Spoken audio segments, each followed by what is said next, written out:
This is the story of a man named Stanley. Stanley worked for a company in a big building where he was employee number 427. Employee number 427's job was simple. He sat at his desk in room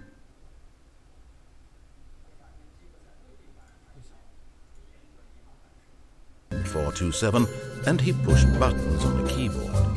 Orders came to him through a monitor on his desk, telling him what buttons to push, how long to push them, and in what order.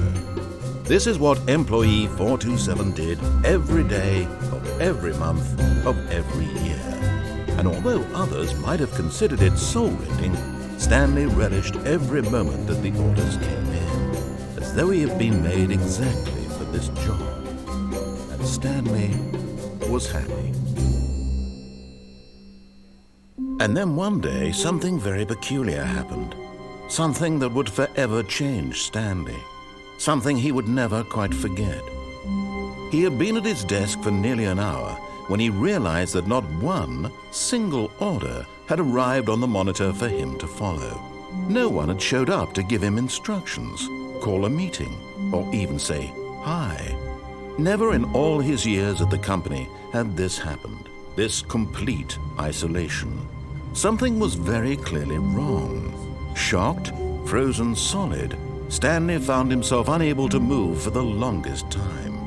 But as he came to his wits and regained his senses, he got up from his desk and stepped out of his office.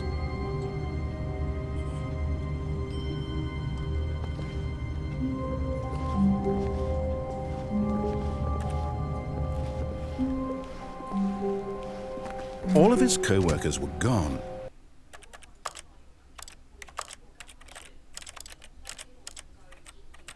Title language. Post.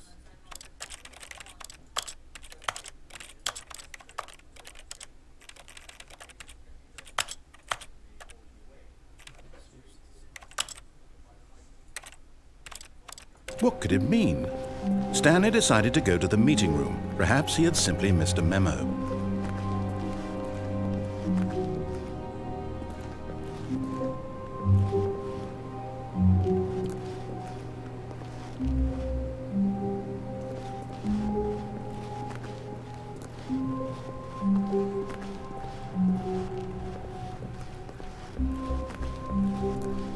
When Stanley came to a set of 2 open doors, he entered the door on his left.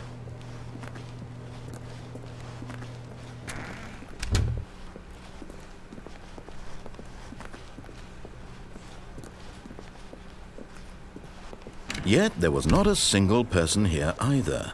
Feeling a wave of disbelief, Stanley decided to go up to his boss's office, hoping he might find an answer there.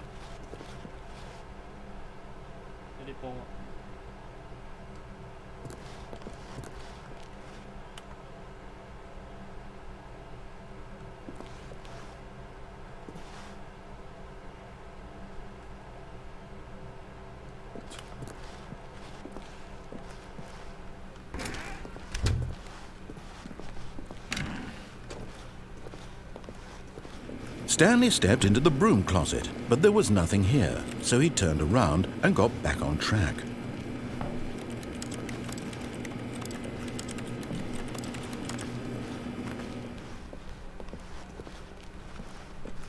Coming to a staircase, Stanley walked upstairs to his boss's office.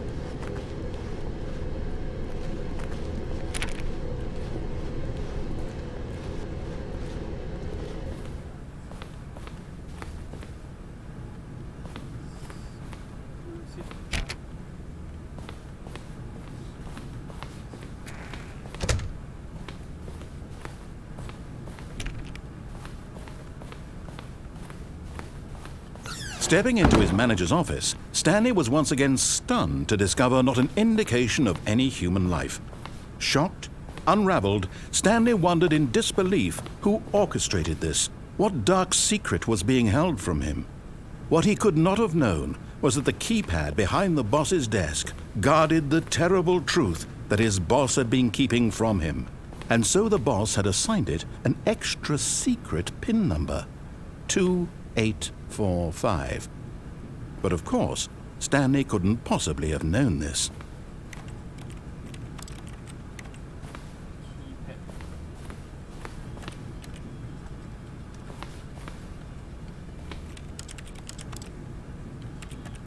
Stanley just sat around twiddling his thumbs. Trying to input anything on the device was useless, since he could never possibly know that the combination was 2845.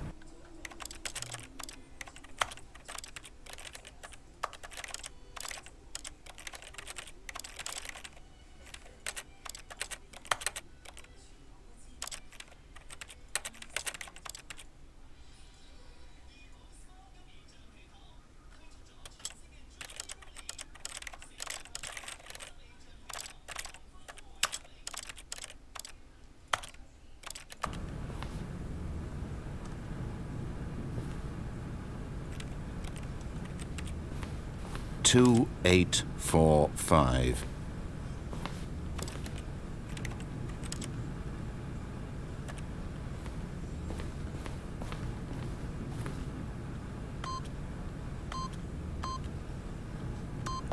Yet incredibly, by simply pushing random buttons on the keypad, Stanley happened to input the correct code by sheer luck.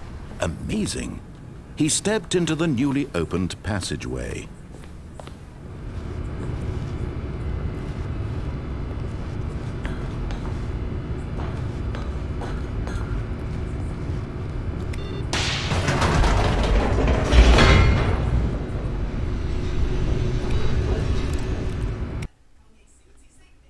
Look.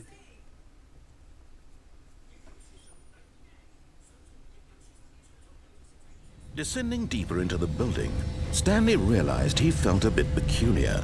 It was a stirring of emotion in his chest, as though he felt more free to think for himself, to question the nature of his job. Why did he feel this now, when for years it had never occurred to him? This question would not go unanswered for long.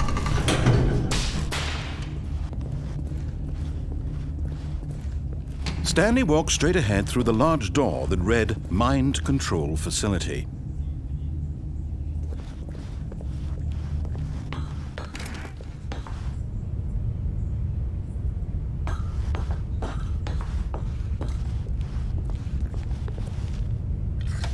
The lights rose on an enormous room packed with television screens.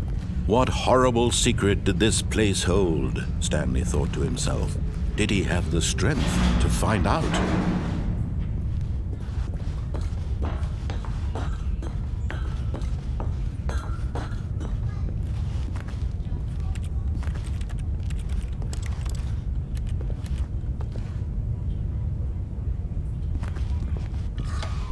Now the monitors jumped to life, their true nature revealed. Each bore the number of an employee in the building, Stanley's co-workers.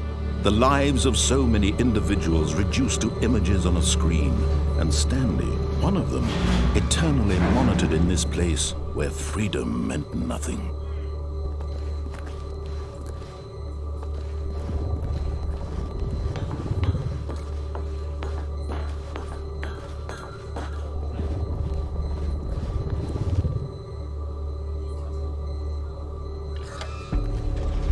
This mind control facility, it was too horrible to believe. It couldn't be true.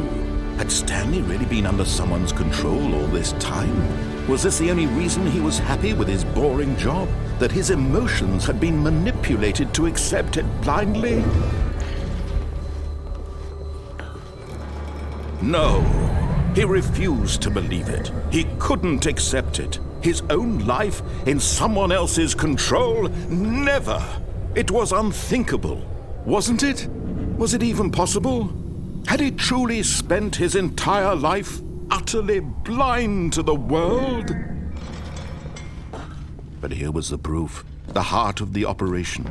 Controls labeled with emotions, happy or sad or content. Walking, eating, working, all of it monitored and commanded from this very place. And as the cold reality of his past began to sink in, Stanley decided that this machinery would never again exert its terrible power over another human life. For he would dismantle the controls once and for all.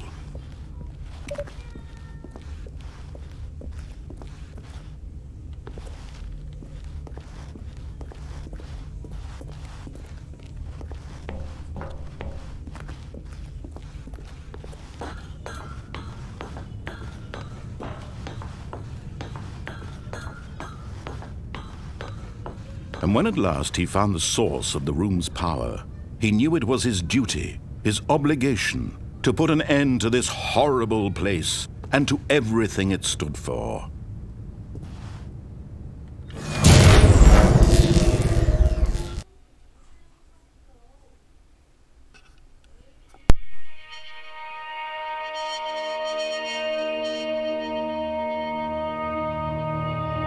Blackness and a rising chill of uncertainty.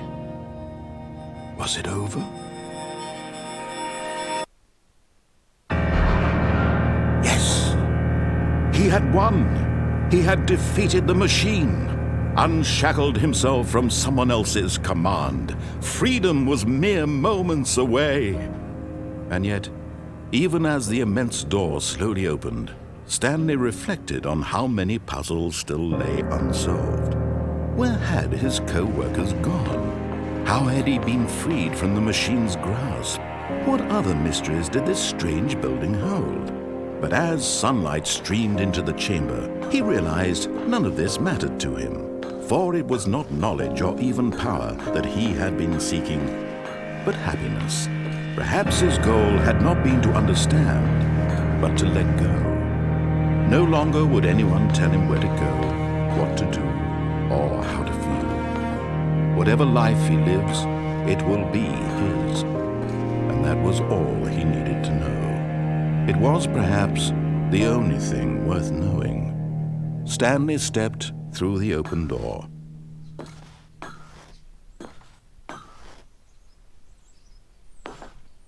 Stanley felt the cool breeze upon his skin, the feeling of liberation, the immense possibility of the new path before him. This was exactly the way, right now, that things were meant to happen.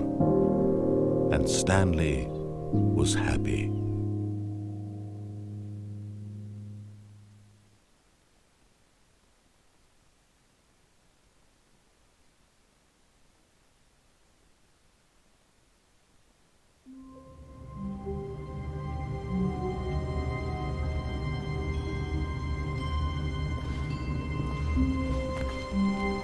All of his co-workers were gone.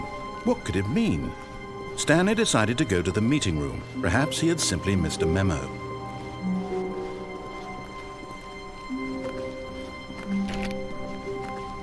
When Stanley came to a set of two open doors, this was not the correct way to the meeting room, and Stanley knew it perfectly well.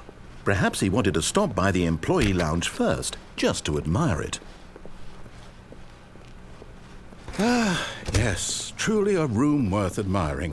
It had really been worth the detour after all, just to spend a few moments here in this immaculate, but eager to get back to business, Stanley took the first open door on his left.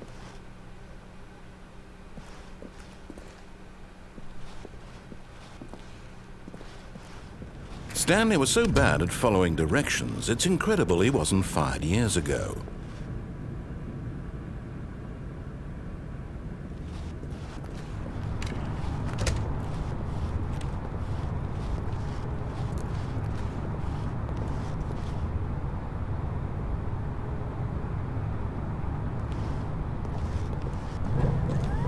Look, Stanley, I think perhaps we've gotten off on the wrong foot here. I'm not your enemy, really, I'm not. I realize that investing your trust in someone else, but in his eagerness to prove that he is in control of the story and no one gets to tell him what to do, Stanley leapt from the platform and plunged to his death. Good job, Stanley. Everyone thinks you are very powerful.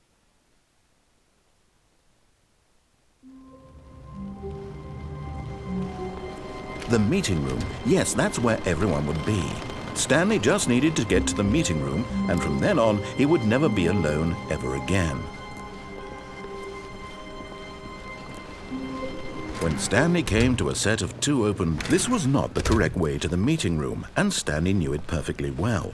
Perhaps he wanted to stop by the employee lounge first, just to admire it. Wow, yes, this room. But eager to get back to business, Stanley took the first open door on his left. Stanley was so bad at following directions, it's incredible he wasn't fired years ago. Look, Stanley, I think perhaps we've gotten off on the wrong foot here. I'm not your enemy, really, I'm not. I realize that investing your trust in someone else can be difficult, but the fact is that the story has been about nothing but you all this time. There's someone you've been neglecting, Stanley. Someone you've forgotten about.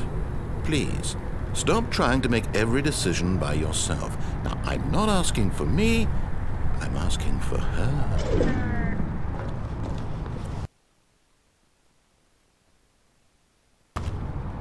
This is it, Stanley. Your chance to redeem yourself, to put your work aside, to let her back into your life. She's been waiting.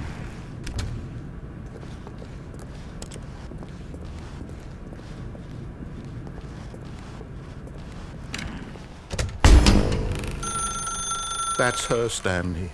You need to be the one to do this, to reach out to her. If you can truly place your faith in another, then pick up the phone.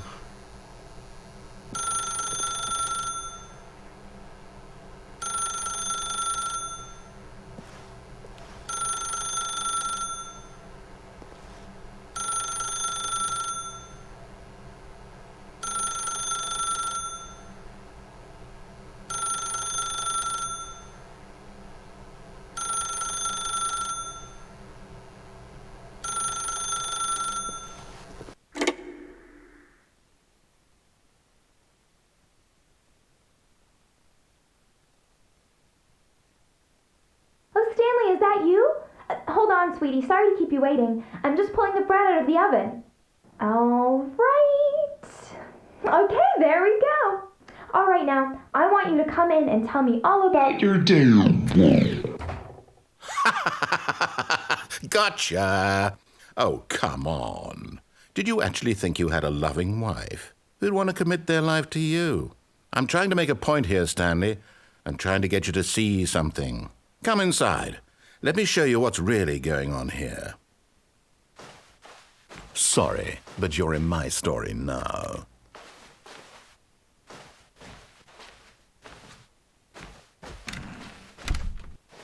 This is a very sad story about the death of a man named Stanley.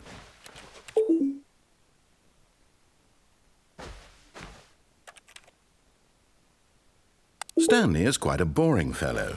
He has a job that demands nothing of him, and every button that he pushes is a reminder of the inconsequential nature of his existence.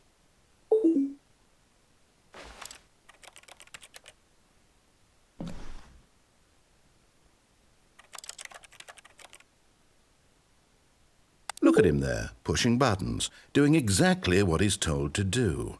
Now he's pushing a button. Now he's eating lunch. Now he's going home. Now he's coming back to work. One might even feel sorry for him, except that he's chosen this life. But in his mind, in his mind he can go on fantastic adventures. From behind his desk, Stanley dreamed of wild expeditions into the unknown, fantastic discoveries of new lands. It was wonderful. And each day that he returned to work was a reminder that none of it would ever happen to him. And so he began to fantasize about his own job. First, he imagined that one day while at work, he stepped up from his desk to realize that all of his co-workers, his boss, everyone in the building had suddenly vanished off the face of the earth. The thought excited him terribly. So he went further. He imagined that he came to two open doors and that he could go through either. At last, choice. It barely even mattered what lay behind each door. The mere thought that his decisions would mean something was almost too wonderful to behold. As he wandered through this fantasy world, he began to fill it with many possible paths and destinations. Down one path lay an enormous round room with monitors and mind controls. And down another was a yellow line that weaved in many directions. And down another was a game with a baby. And he called it the Stanley Parable. It was such a wonderful fantasy, and so in his head he relived it again, and then again, and again, over and over, wishing beyond hope that it would never end, that he might always feel this free. Surely there's an answer down some new path, mustn't there be? Perhaps if he played just one more time. But there is no answer. How could there possibly be? In reality, all he's doing is pushing the same buttons he always has. Nothing has changed. The longer he spends here, the more invested he gets, the more he forgets which life is the real one. And I'm trying to tell him this, that in this world he can never be anything but an observer, that as long as he remains here, he's slowly killing himself. But he won't listen to me. He won't stop. Here, watch this. Stanley, the next time the screen asks you to push a button, do not do it. You see? Can he just not hear me? How can I tell him in a way that he'll understand that every second he remains here, he's electing to kill himself? How can I get him to see what I see? How can I make him look at himself?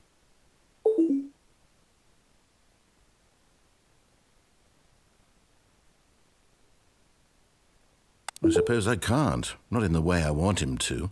But I don't make the rules. I simply play to my intended purpose, the same as Stanley. We're not so different, I suppose. I'll try once more to convey all this to him. I'm compelled to. I must. Perhaps, well, maybe this time he'll see. Maybe this time. And I tried again, and Stanley pushed a button. And I tried again, and Stanley pushed a button. And I tried.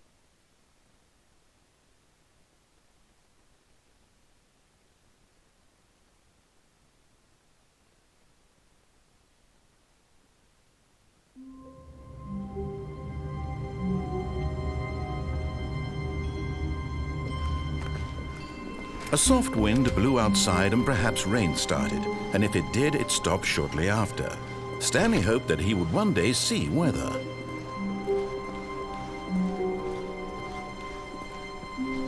When Stanley came to a set of two open, this was not the correct way to the meeting room, and Stanley knew it perfectly well. Perhaps he wanted to stop by the employee lounge first, just to admire it. The lounge was sublime, a work of art. But eager to get back to business, Stanley took the first open door on his left. And so he detoured through the maintenance section, walked straight ahead to the opposite door, and got back on track.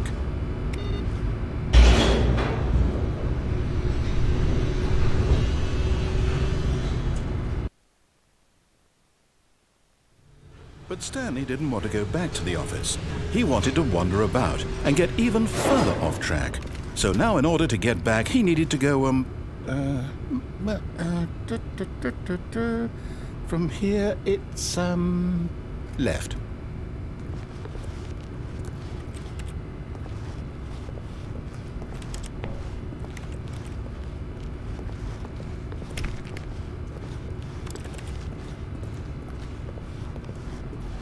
Oh, no, it's to the right, my mistake.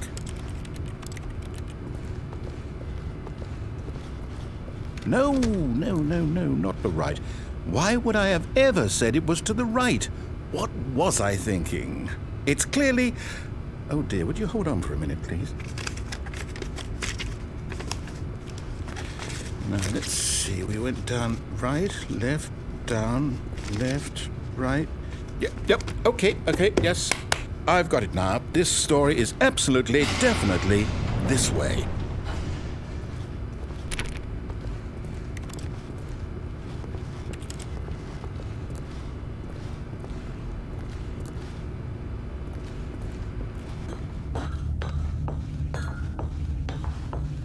No.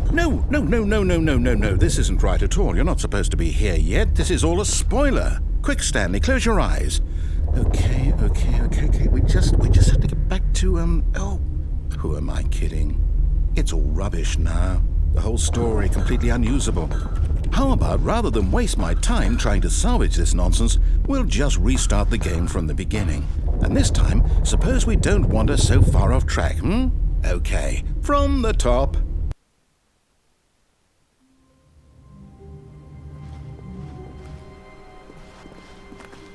All of his co-workers were gone.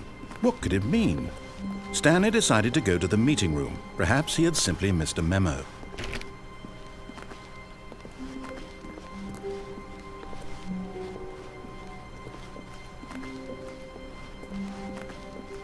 When Stanley... Wait, what? No, I restarted. I swear I definitely restarted the game over, completely fresh. Everything should be... Oh, did something change? Stanley, did you change anything when we were back in that room with all the monitors? Did you move the story somewhere or... Hold on. Why am I asking you? I'm the one who wrote the story. It was right here just a minute ago. I know for sure that it's here somewhere. Okay, then. It's an adventure. Come, Stanley. Let's find the story.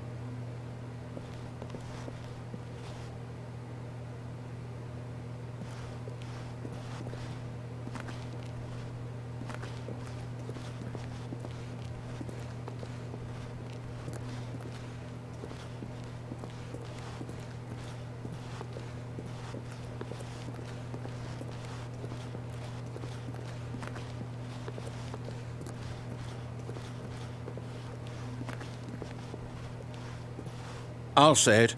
This is the worst adventure I've ever been on. I can promise you there definitely was a story here before. Do we need to restart the game again? Well, I find it unlikely that we'll ever progress by starting over and over again, but it's got to be better than this. Okay, let's give it a shot. Why not?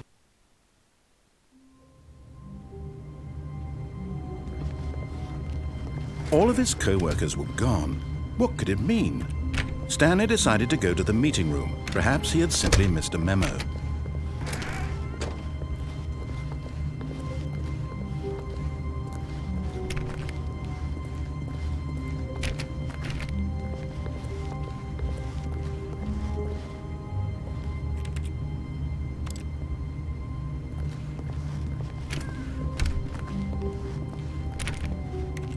Okay, yep, it's worse. I might be remembering this wrong. It's possible the story is back where we just came from. Why don't we go back the other direction and see if we missed anything?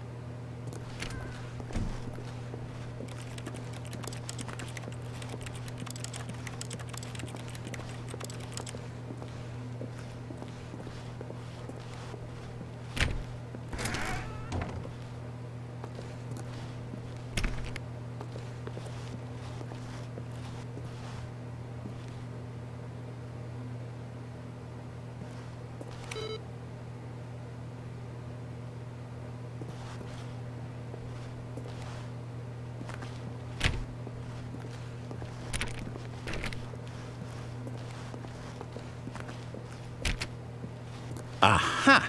I knew we'd missed something. The story. Here it comes.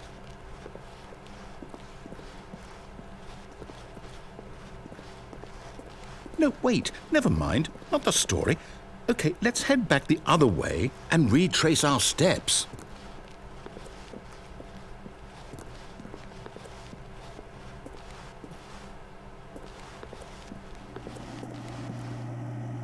Now this... Well, I'll be honest, I don't recognize this place at all. Is this the story? I don't think so. I can't quite recall, but I believe my story took place in an office building. Is that correct? Do you remember, Stanley? Well, do you know what? Since I've completely forgotten what we were supposed to be doing, how about this? You win! Congratulations!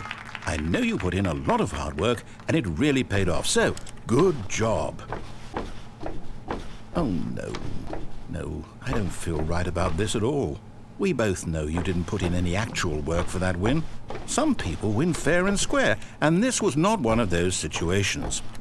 Okay, I'm getting weirded out by whatever this place is. I don't care what might happen this time, I have to restart. All right, I've got a solution. This time, to make sure we don't get lost, I've employed the help of the Stanley Parable Adventure Line. Just follow the line. How simple is that?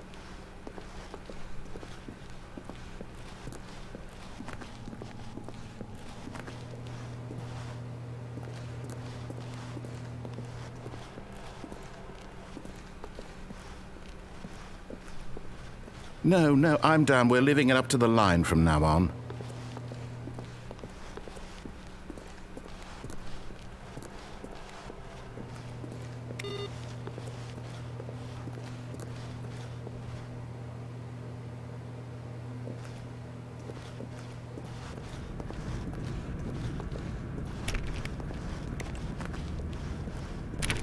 You see?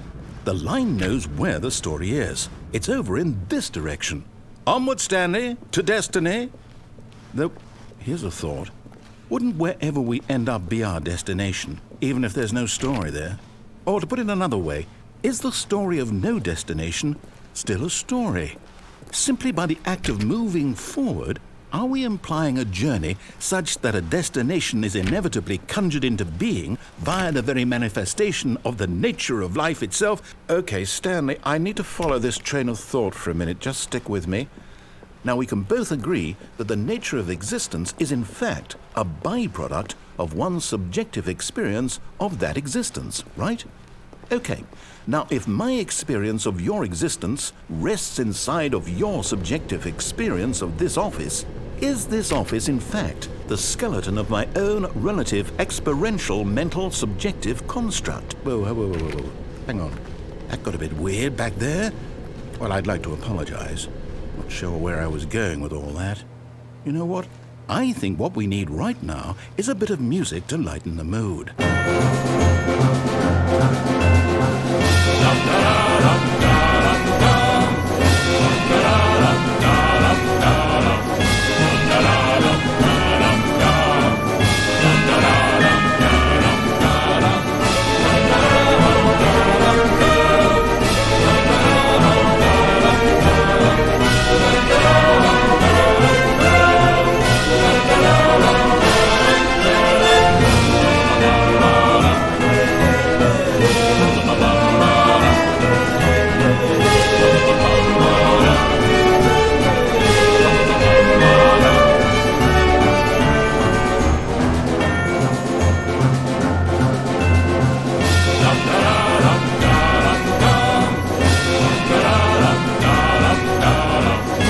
Cut the music, go back and look at that fern.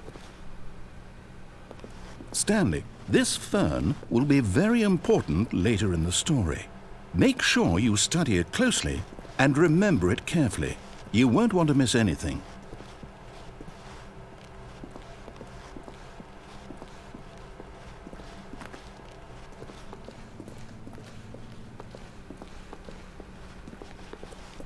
Wait, what?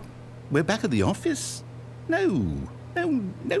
Line, you do know we're looking for the Stanley Parable, right? The story? Is any of this ringing a bell?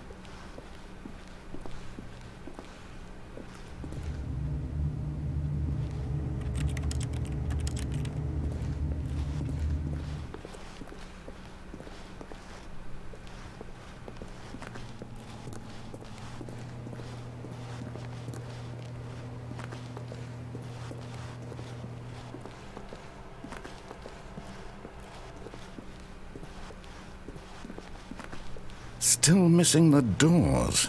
Did we make a mistake following the line? Perhaps we could have found the story on our own.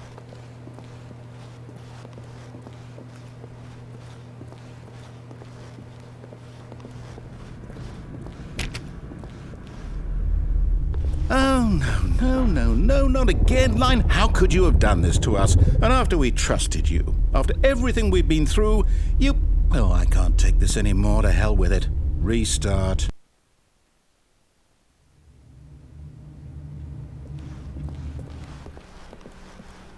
You know what, Stanley? I say forget the adventure line. What's it ever done for us? We're intelligent people, right? Why can't we make up our own story? Something exciting, daring, mysterious. Ooh, this all sounds perfectly doable. Why don't we simply start wandering in, well, I don't know. How about this direction?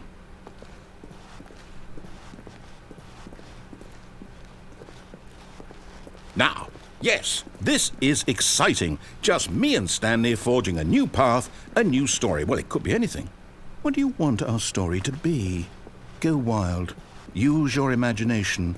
Whatever it might be, Stanley, I'm ready for it.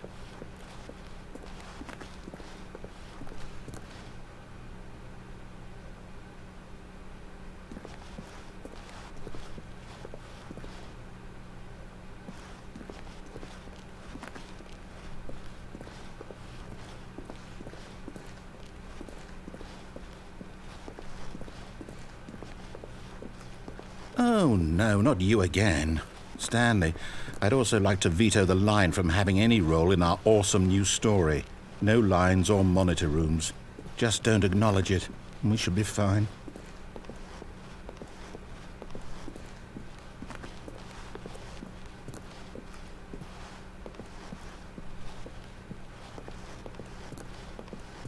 Ah, a choice. We get to make a decision. From here, the story is in our control. How important we mustn't squander the opportunity. In fact, I believe I need a minute to think here. Just walk in circles for a minute. Okay, so I know that each door has to lead somewhere, which means that somewhere, the place where we're trying to go, there must be a reverse door that leads here. And that in turn means that our destination corresponds with the counter-inverted reverse door's origin. So starting from the right, let us ask, will taking the right door lead us to where we're going? And since the answer is clearly yes, then by all accounts, the door on the right is the correct one. Another victory for logic. Come, Stanley, our destiny awaits.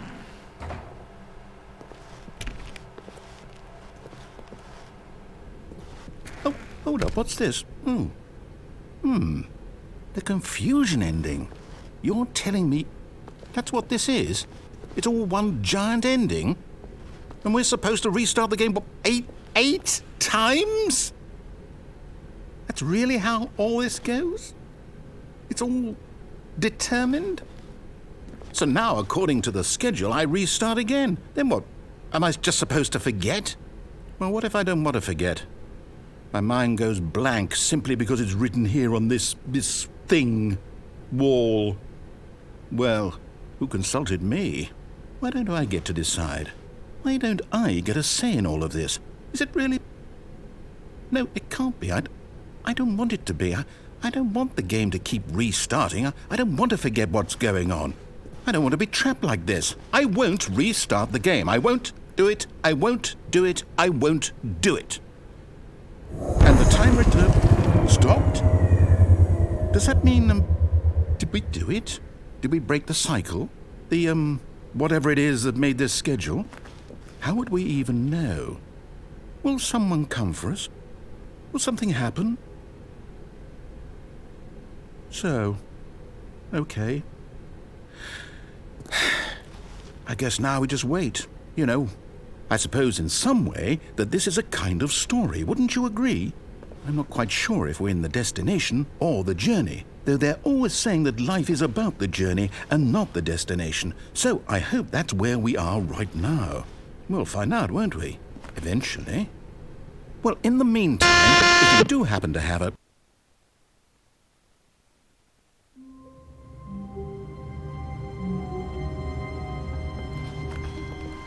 All of his co-workers were gone. What could it mean? Stanley decided to go to the meeting room. Perhaps he had simply missed a memo.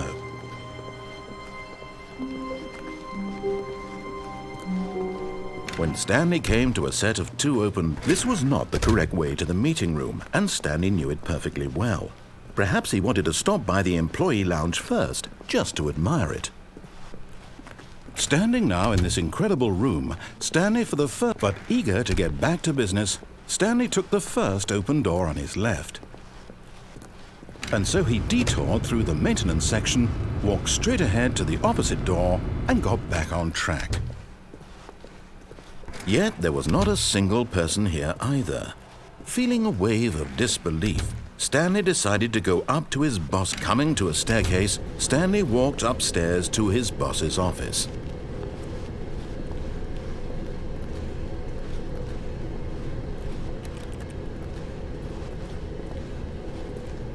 But Stanley just couldn't do it.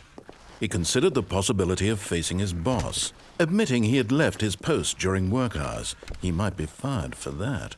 And in such a competitive economy, why had he taken that risk?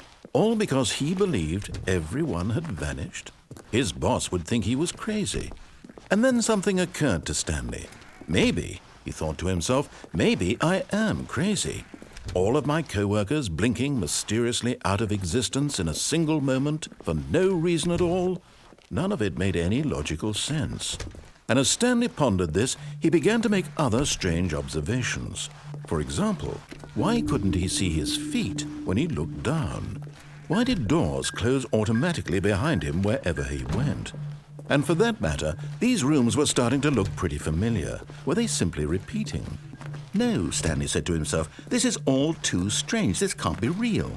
And at last, he came to the conclusion that had been on the tip of his tongue. He just hadn't found the words for it. "I'm dreaming!" he yelled. "This is all a dream." Oh, what a relief Stanley felt to have finally found an answer, an explanation. His co-workers weren't actually gone. He wasn't going to lose his job. He wasn't crazy after all. And he thought to himself, I suppose I'll wake up soon. I'll have to go back to my boring real-life job pushing buttons. I may as well enjoy this while I'm still lucid. So he imagined himself flying and began to gently float above the ground. Then he imagined himself soaring through space on a magical starfield, and it too appeared. It was so much fun, and Stanley marveled that he had still not woken up. How was he remaining so lucid? And then perhaps the strangest question of them all entered Stanley's head. One he was amazed he hadn't asked himself sooner. Why is there a voice in my head dictating everything that I'm doing and thinking? Now the voice was describing itself being considered by Stanley, who found it particularly strange. I'm dreaming about a voice describing me, thinking about how it's describing my thoughts, he thought. And while he thought it all very odd and wondered if this voice spoke to all people in their dreams, the truth was that, of course, this was not a dream. How could it be? Was Stanley simply deceiving himself, believing that if he's asleep, he doesn't have to take responsibility for himself? Stanley is as awake right now as he's ever been in his life. Now, hearing the voice speak these words was quite a shock to Stanley. After all, he knew for certain, beyond a doubt, that this was in fact a dream. Did the voice not see him float and make the magical stars just a moment ago? How else would the voice explain all that? This voice was a part of himself too. Surely, if he could just... He would prove it. He would prove that he was in control, that this was a dream. So he closed his eyes gently, and he invited himself to wake up. He felt the cool weight of the blanket on his skin, the press of the mattress on his back, the fresh air of a world outside this one. Let me wake up, he thought to himself. I'm through with this dream. I wish it to be over. Let me go back to my job. Let me continue pushing the buttons. Please, it's all I want. I want my apartment and my wife and my job. All I want is my life exactly the way it's always been. My life is normal. I am normal. Everything will be fine. I am okay.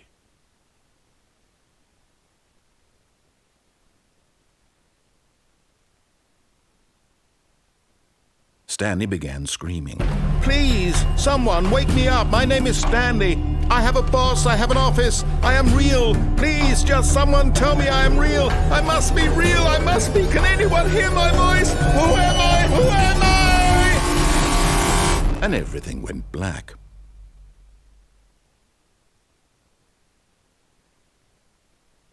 This is the story of a woman named Mariella. Mariella woke up on a day like any other. She arose, got dressed, gathered her belongings, and walked to her place of work. But on this particular day, her walk was interrupted by the body of a man who had stumbled through town talking and screaming to himself, and then collapsed dead on the sidewalk.